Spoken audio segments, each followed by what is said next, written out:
are born again, we are made to be alive again in our spirit. Sabi ni Apostol Pablo, you were dead in your trespasses and sins, in which you once walked, following the course of this world, following the prince of the power of the air, the Spirit is now at work in the son of disobedience.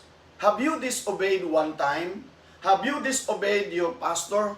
Have you disobeyed your superior? Have you disobeyed the law of the land? There is something that is work. The Apostle Paul said, it is the sons of disobedience.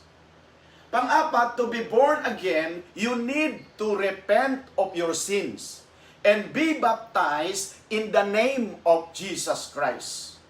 In Acts chapter 2, verse 38 to 39, it says, and Peter said unto them, repent and be baptized, every one of you, in the name of Jesus Christ, for the forgiveness of your sins, and you will receive the gift of the Holy Spirit. For the promise is for you and for your children, and for all who are afar off, everyone whom the Lord shall call to Himself. To be born again, you need to repent of your sins and be baptized in the name of Jesus Christ. Spiritually dead person cannot serve God. They don't have the connection with God. In Isaiah chapter 59 verse 2, it says, but your iniquities have made a separation between you and your God, and your sins have hidden His face from you, so that He does not hear.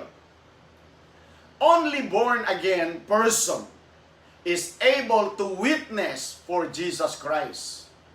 Because we definitely cannot share what we do not have. In Matthew chapter 7, verse 21 to 23, Jesus said, not everyone that saith unto me, Lord, Lord, shall enter into the kingdom of heaven, but he that doeth the will of my Father which is in heaven. The will of the Father is for everyone to come to repentance and be saved. Verse 22, it says, many will say to me in that day, Lord, Lord, have we not prophesied in your name? And in thy name have we cast out demons? And in thy name done many wonderful works? And then I will profess unto them, I never knew you, depart from me, you who works iniquity. So why we need to be born again? Third, to be saved from the agony of eternal punishment in hell.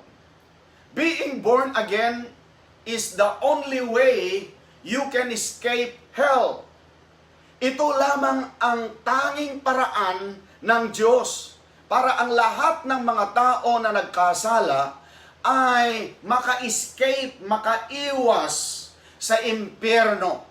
Well, I want to tell you, hindi ginawa ng Diyos ang impyerno para sa tao. Hindi yan ginawa para sa iyo at para sa akin. Ang impyerno ay ginawa purposely for Satan's only. In Revelation chapter 20 verse 15, and if anyone's name was not found written in the book of life, he was cast into the lake of fire. So kahit ikaw ay hindi para sa impyerno, hindi ginawa ng Diyos ang tao para sa impyerno, kung ang pangalan mo ay hindi masumpungan sa libro ng buhay, ang sabi rito sa salita ng Diyos, ang lahat ng mga pangalan na hindi masumpungan, hindi matagpuan at hindi mabasa sa libro ng buhay, sila po ay ibubulid sa karagatang apoy. lahat po ng tao, mabuti man o masama, ay haharap sa hukuman ng Diyos. We will all appear before the judgment seat of Christ. And all born-again Christians will no longer be judged because our sins have already been judged in Christ on the cross of Calvary. The moment you receive Jesus Christ as your personal Savior, you repented of your sins has been judged. Pinatawad ka na sa iyong mga kasalanan at yung mga kasalanan mo is already blotted out from the record of God. In Romans chapter 8 verse 1, it says here, there is therefore now no condemnation for those who are in Christ Jesus. For the law of the Spirit of life has set you free in Christ Jesus from the law of sin and death.